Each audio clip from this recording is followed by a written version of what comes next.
میرے رسول کریم صلی اللہ تعالیٰ علیہ وسلم سے ایک صحابی نے پوچھا حضور انسان بڑا کون ہوتا ہے؟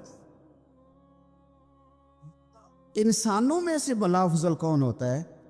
سیاستہ کی حدیث ہے، حضور انسانوں میں سے افضل کون ہوتا ہے؟ انسانوں میں سے تو نبی پاک صلی اللہ علیہ وسلم نے فرمایا جس کا دل سلامت ہو، زبان سچی ہو، وہ انسانوں میں افضل انسان ہوتا ہے۔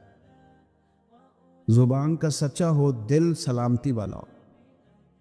صحابی نے ہمارے ساتھ بڑی نیکی کی، پوچھ لیا کہ یا رسول اللہ صلی اللہ علیہ وسلم یہ زبان کی سچائی تو سمجھ میں آتی ہے، دل کی سلامتی کیا ہے؟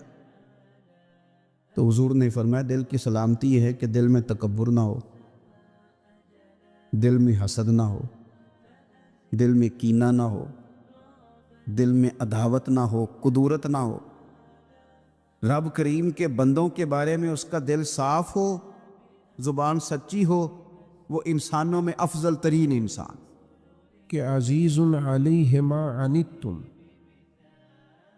تمہارا مشکل میں پڑنا ان پر گراں گزرتا، تم تکلیف میں ہو تو محبوب کو تکلیف ہوتی، حریص علیکم، تمہاری بھلائی چاہنے میں جلدی فرماتے، وبالمؤمنین رؤوف الرحیم، وہ مومنوں پہ رؤوف بھی ہے اور رحیم بھی ہے۔ نبی کریم صلی اللہ تعالیٰ علیہ وسلم کے قلب اطہر کو اللہ تبارک و تعالیٰ نے وہ نرمی عطا فرمائی، کسی غریب کا، کسی دکھی کا، کسی بیمار کا، کسی کمزور کا، کسی یتیم کا خالی حال ہی محبوب کو معلوم ہو جاتا تو حضور تکلیف میں آ جاتا۔ ہمارے ہاں یہ ہوتا ہے کہ جب کچھ لوگ امیر ہو جاتے ہیں تو ان کی دوستیاں بھی پھر امیر لوگوں سے ہوتی ہیں، زیادہ تر اٹھنا بیٹھنا بھی اپنے منصب کے مطابق لوگوں سے ہوتا ہے، تو بعض اوقات پھر انہیں احساس ہی باقی نہیں رہتا کہ زمانے میں غربت بھی ہے، کمزوری بھی ہے، اور کچھ لوگ دوڑ میں پیچھے بھی رہ گئے۔ پھر یہ بھی ہوتا ہے کہ جب کسی کا سکہ چلنے لگتا ہے تو وہ سمجھتا ہے شاید واقعی میرے اندر کوئی خوبی ہے، کہیں نہ کہیں میں کوئی کمال رکھتا ہوں، اس لیے شاید میں عروج پہ ہوں، حالانکہ یہ اللہ کی حکمت کا تقاضا ہے۔ میرے عزیز، دلوں کی نرمی، دوسروں کے لیے گنجائش، میں کہہ چکا ہوں کہ باوجود کوشش کے بھی بعض اوقات حکمت کا غلبہ ہوتا ہے، اور کچھ لوگ کمزور رہ جاتے ہیں، ان کے لیے نرمی، یعنی حضور علیہ السلام نے فرمایا اگر تم دنیا میں اپنے کسی بھائی کی مشکل میں مدد کرو گے تو اللہ قیامت میں تمہاری مشکلات میں تمہاری مدد فرمائے۔ اچھا، بہت سارے لوگ ایسے ہوتے ہیں جو قدرت رکھتے ہیں، طاقت رکھتے ہیں کسی کی مدد کرنے کی، لیکن ان کا مزاج نہیں بنتا۔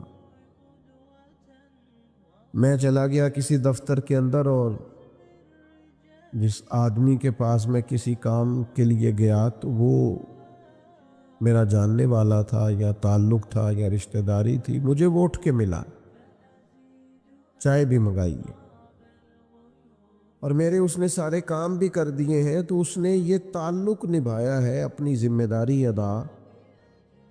اگر وہ ذمہ داری ادا کرتا تو سبھی کو اٹھ کے ملتا، سبھی کے لیے چائے منگاتا، سبھی کا کام فوراً کرتا، کیونکہ وہ کہتا میں جس سیٹ پر بیٹھا ہوں اس سیٹ کا تقاضا یہ ہے کہ مجھے ہر آنے والے شخص کے ساتھ ہمدردی کرنی۔ میں نے دیکھا ہے، خاوند سرکاری ملازم تھا، وہ دنیا سے رخصت ہو گیا ہے، اب بیوی عدت میں ہے، بچے چھوٹے ہیں، پینشن لگوانی ہے ان کو، اوئے ہوئے، جس طرح وہ با پردہ عورتیں بیچاری دفاتر کے دھکے کھاتی ہیں، اور جس طرح کر کے انہیں تکلیف کا سامنا کرنا پڑتا ہے، ایک بالکل جائز کام ہے، اور ان کا یہ کام ہونا چاہیے، اور یہ وہ حق رکھتی ہیں، ریاست نے اصول بنایا، لیکن ہمارا مزاج نہیں ہوتا، ہم جس سیٹ پر بیٹھے ہوتے ہیں نا۔ میں ایک دفعہ ایک دفتر میں گیا، کوئی کسی کام کے لیے مجھے جانا پڑ گیا، مجھے انہوں نے کہا کہ آپ اس طرح کریں، آپ کا ایک فارم کم ہے تو آپ اس کو اپنے جہاں آپ رہتے ہیں وہاں یونین کونسل سے آپ وہ فارم نکلوا کر کے لائیں. تو میں نے کہا ٹھیک ہے. وہ تھوڑی سی گفتگو ہوئی تو مجھے پہچاننے لگے. کہنے لگے آپ فلاں ہیں؟ میں نے کہا ہاں نام تو میرا یہی. کہنے لگے پھر آپ بیٹھ جائیں. وہیں انہوں نے کمپیوٹر سے ایک کاغذ نکالا, میرے سے سائن لیے اور کہنے لگے آپ جائیے, کام ہو گیا. تو میں نے ان سے کہا کہ میں آپ کا شکریہ تو ضرور ادا کروں گا, پھر ایک خواہش کا بھی اظہار کروں گا. میرے پاس تو سواری الحمدللہ ہے, میں چلا بھی جاتا اور شہر کے لوگ مجھ سے محبت کرتے ہیں, وہ فوری طور پر مجھے نکال بھی دیتے ہیں. لیکن اس کا مطلب ہے بڑے کام آپ سیٹ پہ بیٹھے بیٹھے کر سکتے ہیں.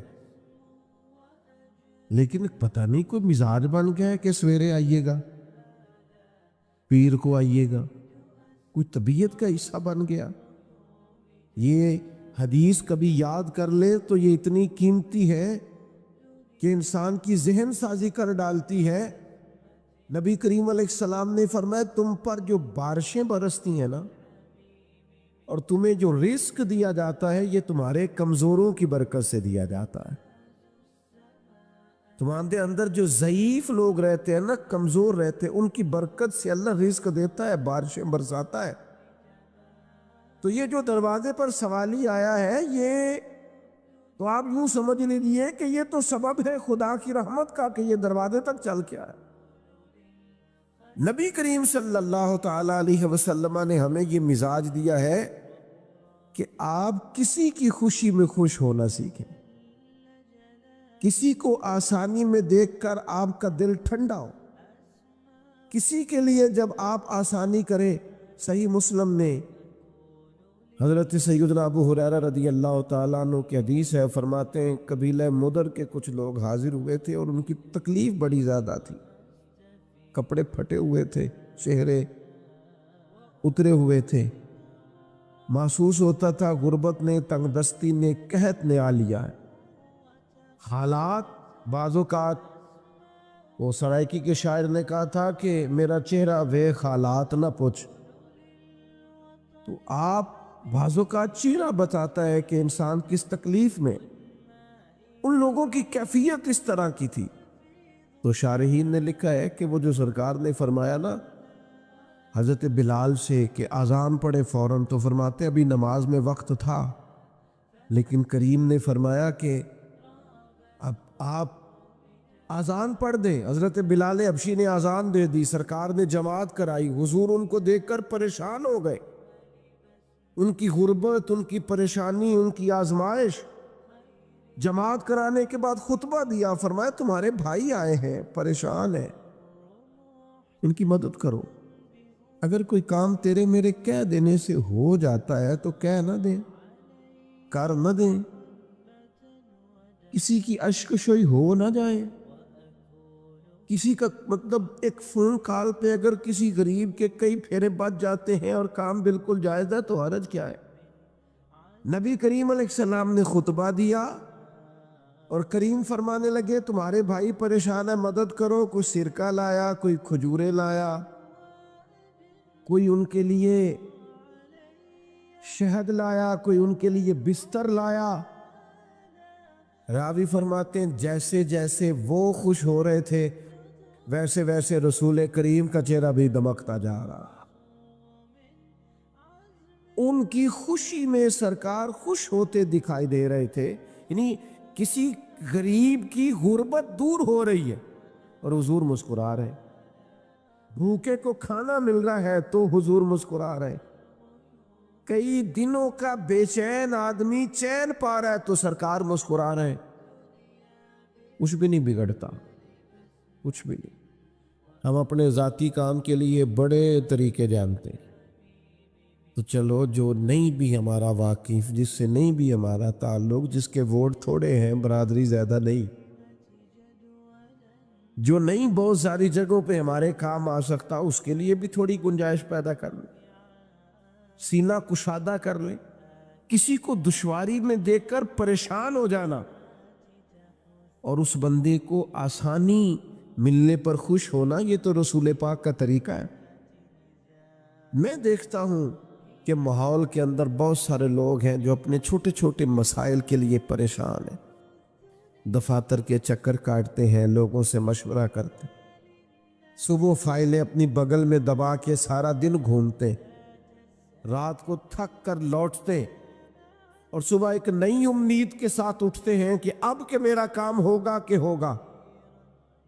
اور کچھ ایسے ہوتے ہیں ان کے پاس کوئی سفارش نہیں ہوتی، کسی بڑے آدمی کا کارڈ نہیں ہوتا، ان کے پاس کوئی بڑا نام لینے کو نہیں ہوتا، کوئی نہیں جانتا،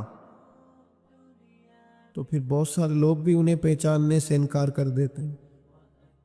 لیکن کچھ ایسے ہیں جو جا کے ٹیبل پر کارڈ سجاتے ہیں تو فوراً کہا جاتا ہے اچھا فلاں نے بھیجا ہے، کرسی منگاؤ ذرا۔ تو بھائی کچھ لوگ ایسے بھی ہیں، قبیلہ یاراش کا ایک شخص آیا تھا مکہ مکرمہ میں، اور دن وہ تھے جب قریش بڑی سخت مخالفت کر رہے تھے نبی کریم علیہ السلام۔ ابو جہل ہر وقت کسی نئی شرارت اور نئی سازش کے چکر میں رہتا تھا۔ وہ قبیلہ یاراش کا شخص کہتا میں چھوٹا سا تاجر تھا، گاؤں سے کچھ اونٹ کچھ گھوڑے میں خریدا کرتا، شہروں میں لا کے بیچا کرتا، تو کچھ اونٹ لا کے مکہ مکرمہ میں بیچ دیے، اور میری قسمت دیکھو مجھ سے خرید ابو جہل نے لی۔ جب کا پیسے تو صبح آنا، صبح گئے تو شام آنا، شام گئے تو صبح آنا، چند دن تو انتظار کی، اب تکلیف بڑھ گئی، پردیسی ہوں، جاننے والا کوئی نہیں۔ لوگوں سے دریافت کیا کہ یار میں اب یہاں آ کے انشاءاللہ پردیسی کوئی بھی نہ تھی وے، کھ جنا تو پارے تو تاڑی مار اڑانا باہو اسی تے اگے ہی اڈن ہارے۔ یہ بڑا تکلیف دہ منظر ہے، میں یہاں میرا کوئی واقف نہیں اور یہ میرے ساتھ حال ہے، اب میں چھوٹا سا، اتنے پیسے میرے ڈوب گئے تو معاملہ گڑبڑ ہو جائے گا۔ تکلیف میں اس نے پوچھا یہاں سردار لوگ کہاں رہتے ہیں، سرپنچ لوگ کہاں بیٹھتے ہیں، تمہارے یہاں قبیلوں کے بڑے لوگ؟ تو انہوں نے کہا کہ وہ جو ٹولیوں میں بیٹھے ہیں نا حرم میں، وہ سردار ہی ہیں۔ تو شخص کہتا ہے میں وہاں آیا تو وہاں بڑے بڑے سردار بیٹھے تھے، عتبہ، عتیبہ، شیبہ، امیہ بن خلف، ابو سفیان، بڑے بڑے لوگ بیٹھے تھے۔ میں نے ان کے سامنے بات رکھی، وہ کہنے لگے کون ہے جو تیرا مال دبا گیا؟ اور جب میں نے ابو جہل کا نام لیا پھر سانپ سونگھ گیا سب کو، پھر کوئی بات کرنے کو تیار ہی نہیں تھا۔ میرے نصیب دیکھو، قریب ہی بیت اللہ شریف کے قریب رسول رحمت بھی عبادت میں مصروف۔ تو کہتے ہیں ایک شخص نے نا معاذ اللہ ثم معاذ اللہ نقل کفر نہ باشد، عذرائے مذاق کہا کہ وہ جو بیٹھے ہیں نا وہ تیرا مسئلہ حل کر دیں گے۔ تو میں پردیسی تھا، پتہ نہیں تھا، اس نے اشارہ کیا اور باقی ہنسنے لگے، سمجھا نہیں میں بات، پر میں حضور کی بارگاہ میں چلا گیا، جا کے میں نے عرض کی پردیسی بھی ہوں، مجبور بھی ہوں، اور یہاں کوئی جاننے والا بھی نہیں، بے کسوں کو رضا مجدہ دیجئے کہ ہے، غم زدوں کو رضا مجدہ دیجئے کہ ہے، بے کسوں کا سہارا ہمارا نبی۔ تو کوئی بھی نہیں ہے، مہربانی کریں۔ تو کہتے ہیں محبوب کریم علیہ السلام نے اس موقع پر ابو جہل سے اپنے تعلقات کی نوعیت کو بیان نہیں کیا، یہ نہیں فرمایا کہ حالات کیا ہیں۔ حضور اسی وقت اٹھے اور قربان جائیں اللہ کی ساری رحمتیں ساتھ ساتھ گویا چلنے لگی۔ ادھر سے ان کفار نے بھی ایک شخص بھیجا کہ یار وہ تو جا رہے ہیں، پتہ تو کرو ماجرا کیا ہوتا ہے۔ کہتے ہیں ابو جہل کے گھر گئے، دروازے پہ دستک دی، محبوب کو سارے رستے میں دیکھتا گیا کہ نظریں جھکی ہوئی ہیں، چلنے کا انداز بڑا دھیما ہے، میں کئی باتیں کرتا ہوں وہ ایک جواب دیتے ہیں۔ کہتے ہیں اس خوبصورتی سے چل رہے تھے، اس دھیمے پن سے، لیکن جب اس کا دروازہ آیا اور وہ باہر آیا تو پھر میں نے کریم کی جھکی ہوئی نظروں کو اٹھتے ہوئے دیکھا۔ غضب سے ان کے خدا بچائے کہ نور باری جلال میں ہے۔ فرماتے وہ دبدبا، وہ تنتنا، وہ وجاہت حضور فرماتے اللہ نے روب کے ذریعے میری مدد فرمائی ہے. ابھی تو میں مہینہ دور ہوتا ہوں تو میرا دشمن کانپ رہا ہوتا ہے. کریم فرمانے لگے اس غریب کے پیسے دبا گیا, لا پیسے. دوڑا گیا, کہنے لگا جی ابھی لے کے آیا. بھاگا گیا, کوئی نہیں, یہ ہم نے ظالموں کو مضبوط کر دیا ہے اندر سے کنڈیاں لگا لگا کے. یہ ہم نے ڈھال ڈھال کے ظالم مضبوط کر دیے ہیں, ورنہ جھوٹ کے پیر, ظلم کے پیر, جبر کی عمر لمبی.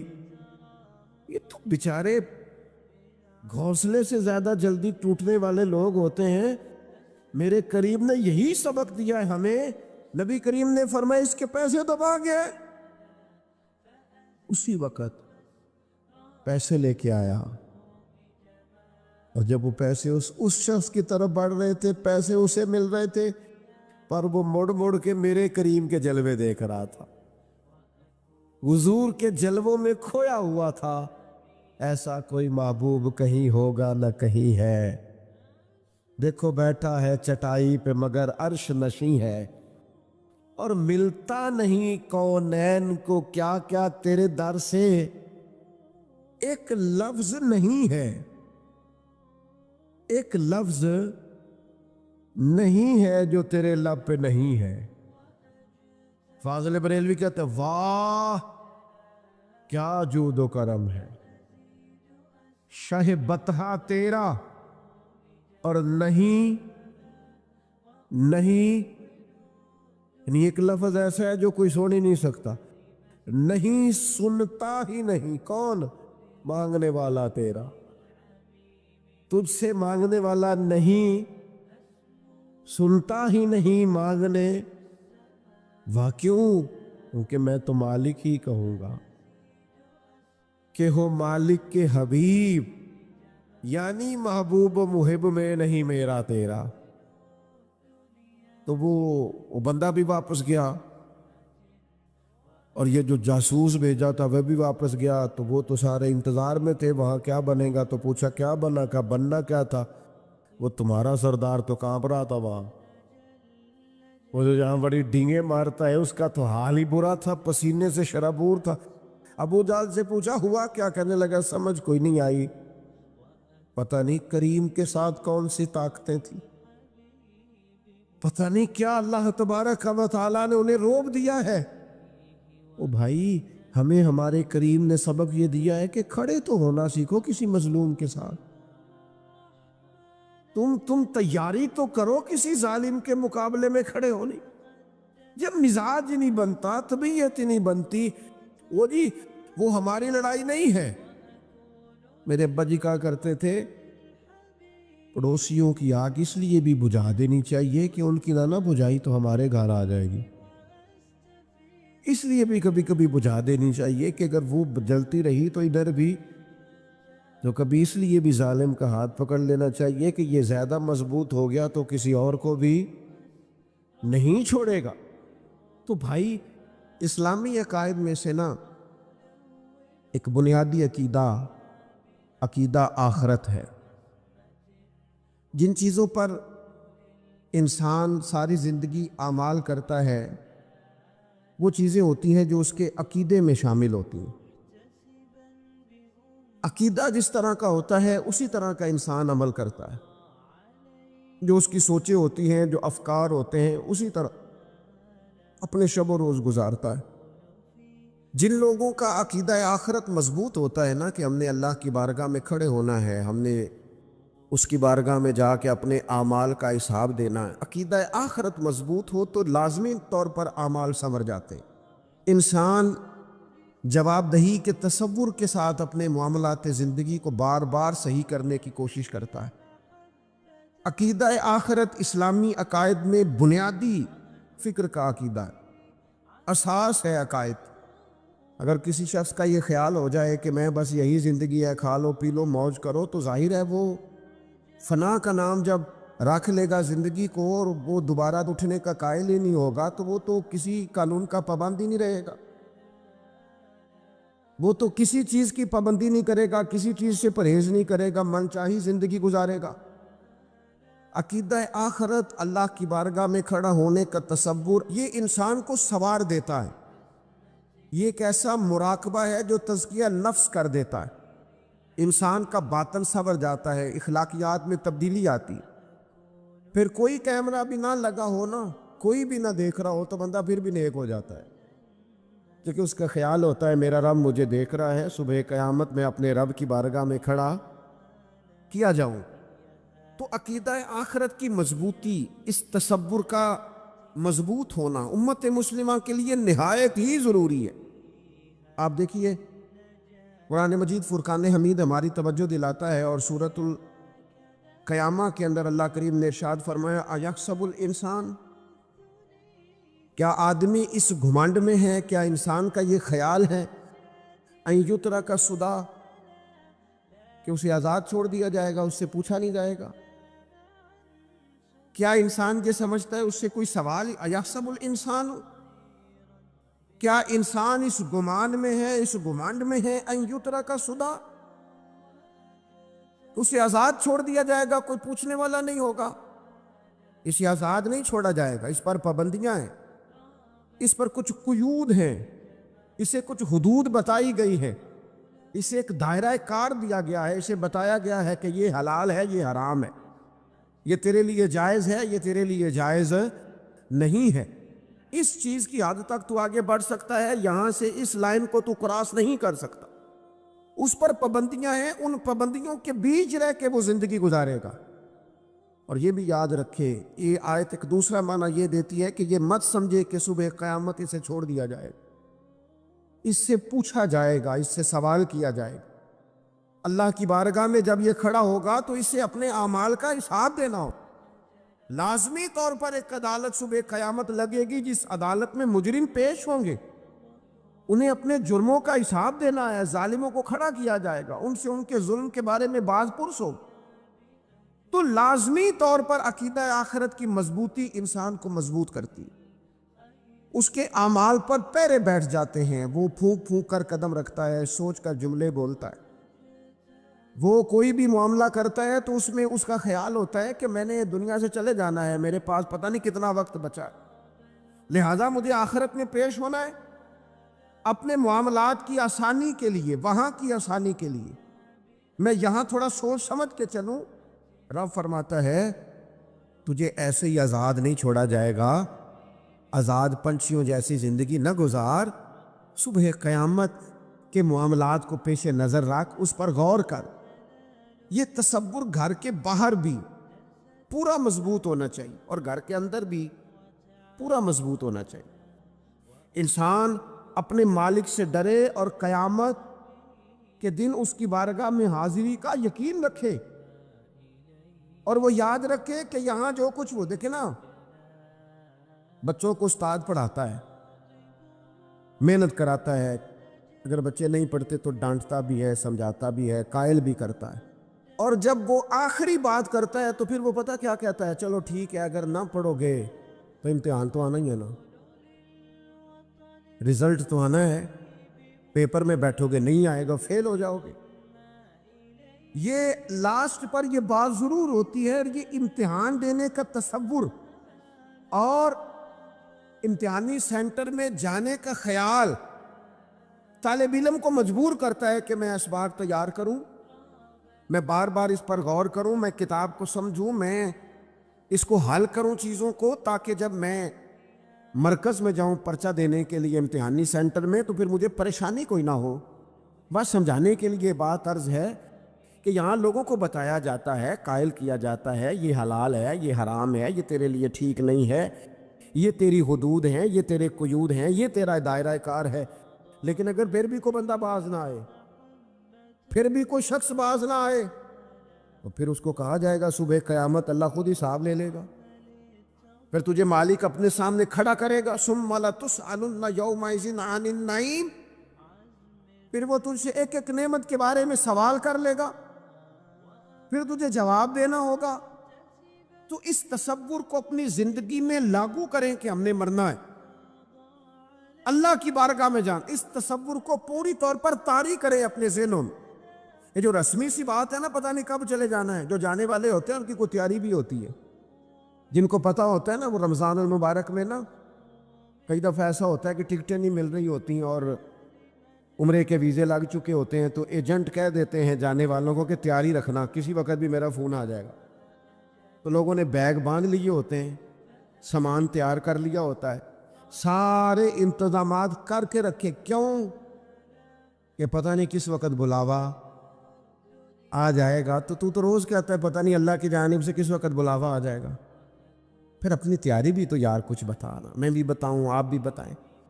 پھر ہم اپنے آپ سے یہ بھی تو سوال کریں نا کہ جہاں اچانک جانا پڑے اس کے لیے تیاری ہوتی. تمہاری تیاری کیا ہے اگر اچانک جانے پڑے اس کی بارگاہ میں؟ کیا تیاری؟ روز دیکھ رہے ہیں نا کچھ لوگ روڈ پہ چڑھے تھے پہنچ نہیں سکے, ہاسپٹل گئے تھے پہنچ نہیں سکے, کچھ لوگ کسی فیلڈ میں کام کر رہے تھے ڈگری نہیں مل سکی, جا ہی نہیں سکے, وقت آ گیا. تو اگر وہ ٹائم آ جاتا ہے اس کی بارگاہ میں حاضر ہونا پڑ جاتا ہے. تیاری کیا ہے؟ نبی پاک علیہ الصلوۃ والسلام گھر کے اندر اپنے گھر والوں کی تربیت کے لیے اور تعلیم امت کے لیے ایک دعا مانگتے تھے. حضرت عائشہ صدیقہ کہتے ہیں حضور دعا مانگتے تھے, مشکات میں موجود ہے. کیا دعا تھی؟ اللہم حاسبنی حسابا یسیرا, اے اللہ ذرا حساب آسان کر کے لینا. یہ حضور تعلیم امت کے لیے دعا مانگتا, اللہ حساب ذرا آسان کر کے لیجیے اور مالک کرم فرمانا. حضرت عائشہ صدیقہ رضی اللہ تعالیٰ عنہ ارشاد فرماتی ہے میں نے عرض کیا یا رسول اللہ صلی اللہ تعالیٰ علیہ وسلم یہ آسان حساب کا کیا مطلب ہے؟ تو حضور فرمانے لگے عائشہ آسان حساب کا مطلب یہ ہے کہ رب کریم بندے کے نامہ اعمال پر نظر ڈالے گا اور پھر اللہ تبارک و تعالیٰ اس سے درگزر فرما دے گا. یہ آسان حساب ہے. پتہ مالک کو ہے اس نے کیا کیا ہے, پر کریم ہے نا.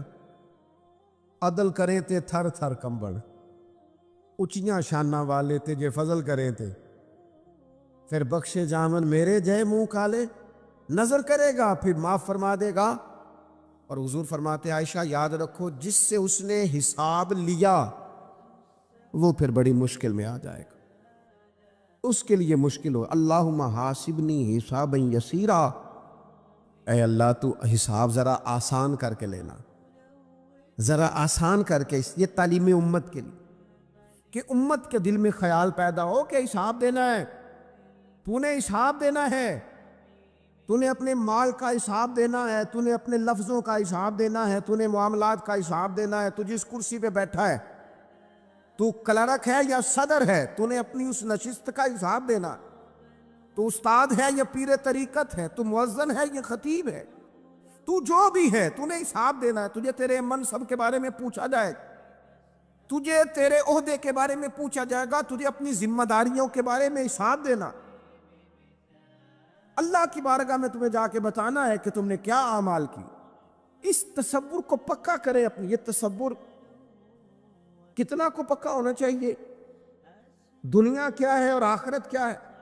ہمارے ہاں لوگوں نے بہت بڑا لمبا چوڑا دنیا کا تصور بنا لیا, کار جہاں دراز ہے, لمبا تصور, دنیا داری کے لیے لمبی منصوبہ بندی دور دور تک.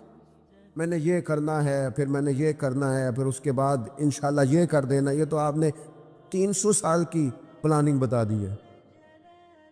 یہ تو 300 سال کی پلاننگ بتائی. کیا بتائیں تجھے اے باپ, کیا کار ہائے نمایاں کر گئے. بی اے کیا, نوکر ہوئے, پینشن ملی, پھر مر گئے. زندگی تو اتنی سی ہے, اتنی لمبی منصوبہ بندی. اس میں آخرت کہاں ہے؟ اس میں اگر کسی مقام پر رب کی بارگاہ میں حاضر ہونا ہے تو وہ کہاں ہے؟ جو مرنے والے لوگ ہوتے ہیں ان کا تو جینا کچھ اور طرح کا ہوتا ہے, جن کو جانا ہوتا ہے ان کا رہنا تو کچھ اور طرح کا ہوتا ہے, جن کو کسی جگہ منتقل ہونا ہوتا ہے, جو عارضی مکانوں میں رہتے ہیں ان کا رہن سہن تو ذرا اور طرح کا ہوتا ہے. لیکن جو ہمارا انداز ہے, جو ہمارا رہن سہن ہے, جو ہمارا طریقہ کار ہے, وہ تو مستقل رہنے کا ہے. وہ تو لگتا ہے کہ کبھی چھوڑنے والے نہیں ہیں. اس میں تو کوئی ایسی چیز نظر نہیں آتی کہ جس میں ہم محسوس کریں کہ ہم نے چھوڑ کے جانا ہے. لیکن نبی پاک علیہ السلام نے جس دنیا کو ہم بہت بڑی دنیا سمجھتے ہیں, حضور نے اس کی مثال کیا دی. صحیح مسلم کی حدیث ہے, دیکھیں کتنا کھول کر اور کتنا آسان کر کے رسول پاک ہمیں بات سمجھاتے ہیں. دنیا کیا ہے, آخرت کیا ہے. یہ والی زندگی کیا ہے، آخرت کی زندگی کیا، بالکل کھول کر واضح کر کے نبی پاک علیہ الصلوۃ والسلام فرمانے لگے دنیا اور آخرت کی مثال اس طرح ہے جس طرح دریا بہہ رہا ہو اور کوئی آدمی اس میں انگلی ڈبوئے، جتنا پانی اس کی انگلی کو لگ گیا یہ دنیا ہے، اور جو باقی ٹھاٹھے مارتا دریا پیچھے ہے، سمندر پیچھے ہے، وہ سارا آخرت ہے۔ یہ اتنی سی دنیا ہے، یہ صحیح مسلم میں موجود، اتنی سی دنیا کے لیے اتنے پاپڑ بیلنا، اتنی سی دنیا کے لیے اتنے ظلم کرنا، اتنی سی دنیا کے لیے اتنے حق ضائع کرنا، اتنی سی دنیا کے لیے اتنے لوگوں کے دل توڑنا، اتنے حقوق پہ ڈھاکہ ڈالنا، اتنا جبر کرنا، لوگوں کا مال کھانا، لوگوں کو تکلیف دینا، عزتیں اچھالنا، اتنی سی دنیا کے لیے۔ حضور فرمانے لگے اتنی سی ہے یہ دنیا، جتنا انگلی کو پانی لگ گیا ہے وہ جنت، جو میری جنت نہیں خدا کا فضل ہے، جو اللہ کی عطا ہے اپنے بندوں کے لیے۔ میرے کریم فرمانے لگے اس جنت میں وہ نعمتیں ہیں نہ کسی آنکھ نے دیکھی، نہ کسی کان نے سنی، نہ تمہارے دل پر کبھی خیال ہی گزرا ہوگا کہ ہمارا رب ہمیں یہ جی عطا فرمانے والا ہے۔ تھوڑا سا نا 24 گھنٹوں میں کچھ ٹائم اپنی آخرت کے لیے، اپنے سارے معاملات کو مرتب کرتے ہوئے کچھ زندگی کے کام اپنی آخرت کے لیے۔ آپ یقین کریں بچوں سے لے کر بڑوں تک، ان پڑھ سے لے کر پڑھے لکھے تک، ہم نے جس کو اپنے مزاج کے مطابق کم فہم سمجھا اس سے لے کر دانشور تک دوڑ لگ گئی دنیا جمع کرنے۔ وہ ایک سوچ حضرت سلطان باہو رحمۃ اللہ علیہ فرمانے لگے، ہزاروں لوگ ان کی خدمت میں آیا کرتے تھے تو کہتے ہیں رابدہ طالب کوئی نہیں ملیا، یہ جو ملے ہے طالب زردہ ہو، یہ تو دعا کرانے آئے ہیں کہ میرا کاروبار نہیں چلتا، یہ تو دعا کرانے آئے ہیں کہ جناب وہ میرا جو ہے وہ فلانا کیس الجھ گیا۔ رابدہ طالب کوئی نہ مل، کوئی ایسا تو آتا جو کہتا میری اس سے ملاقات کرا دے، کوئی طریقہ بتائے مالک معرفت کیسے دیتا ہے، کوئی تو ایسا آتا جو کہتا کہ آؤ نہ کچھ باتیں درد کی کریں، کچھ عشق رسول کی تم کرو، کچھ محبت مصطفیٰ کی میں کروں۔